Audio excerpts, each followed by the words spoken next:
पूर्व काल की बात है। चित्रबानु नामक एक शिकारी था। वह शिकार करके अपने परिवार का पालन पोषण करता था।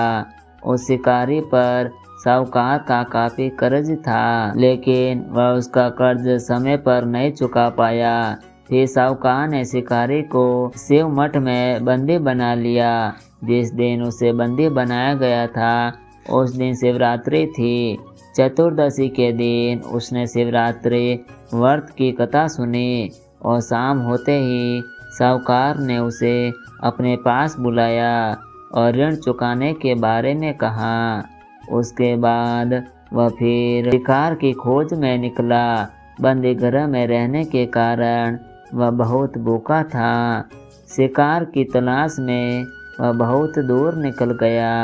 अंधेरा होने पर उसने जंगल में ही रात बिताने का फैसला किया और एक पेड़ पर चढ़ गया। उस पेड़ के नीचे शिवलिंग था जो बेलपत्र के पत्तों से ढका हुआ था। शिकारी को उसके बारे में जानकारी नहीं थी। पेड़ पर चढ़ते समय उसने जो टहनियाँ तोड़ी वह शिवलिंग पर गिरती रही। इस तरह से भूखे प्यासे रहकर शिकारी का शिवरात्रि का व्रत हो गया और शिवलिंग पर बेलपत्र भी चढ़ गए। रात के समय में एक हिरण पानी पीने की तालाब पर आई।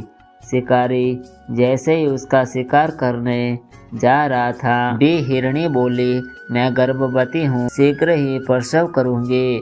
तुम एक साथ 2 जीवों की हत्या करोगे। मैं बच्चे को जन्म देकर तुरंत तुम्हारे सामने आ जाऊंगी, तब मुझे मार लेना। शिकारी ने हिरणी को जाने दिया। इस दौरान अनजाने में कुछ बेलपत्र शिवलिंग पर गिर गए। इस समय उसने अनजाने में प्रथम पहर की पूजा भी संपन्न कर ली। कुछ देर बाद एक हिरणी उधर से निकली। जैसे ही शिकारी उसे मारने के लिए धनुष बाण चढ़ाया तो हिरणी ने विनम्रता पूर्वक निवेदन किया, हे शिकारी, मैं थोड़ी देर पहले ही ऋतु से निर्गत हुई हूँ। कामातुर विहिरणी हूँ, अपने प्रिय की तलाश में हूँ। अपने पति से मिलकर मैं तुम्हारे पास आ जाऊंगी। शिकारी ने उसे भी जाने दिया। रात आखिरी पहर बीत रहा था, तब भी कुछ बेलपत्र शिवलिंग पर जा गिरे। ऐसे में शिकारी ने अनजाने में ही अंतिम पर की पूजा भी कर ली। इस दौरान वहाँ एक हिरणी अपने बच्चों के साथ आई। उसने भी शिकारी से निवेदन किया और उसे शिकारी ने उसे भी जाने दिया। इसके बाद शिकारी के सामने एक हिरण आया। शिकारी ने सोचा, अब तो मैं इसे यहाँ से नहीं जाने दूंगी, इसका शिकार करूंगी।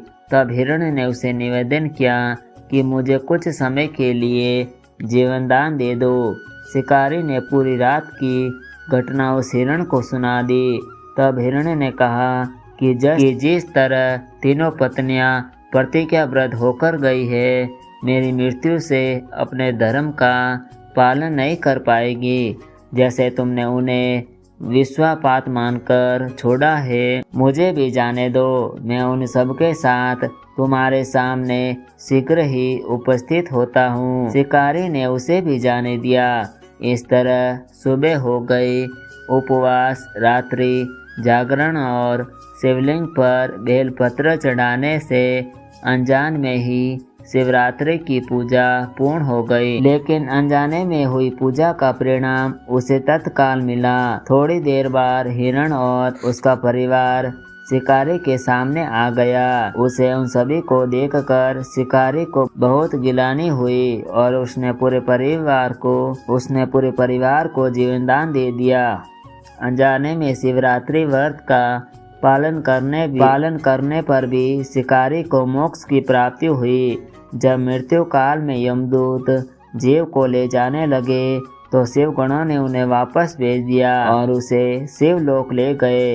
शिवजी की कृपा से चित्रबानु अपने पिछले जन्म को याद कर पाए। शिवरात्रि के महत्व को जानकर उसका अगले जन्म में भी पालन कर पाए। आप सभी भक्तों को शिवरात्रि की हार्दिक शुभकामनाएं। भगवान शिव पार्वती का आशीर्वाद आप पर सदा बना रहे। जय भोलेनाथ। ओम नमः शिवाय। आपको यह कथा कैसी लगी कमेंट करके जरूर बताएं और साथ ही हमारे चैनल भक्ति व्यास को सब्सक्राइब करना न भूले। मिलते अगले नई वीडियो में, तब तक के लिए जय हिंद।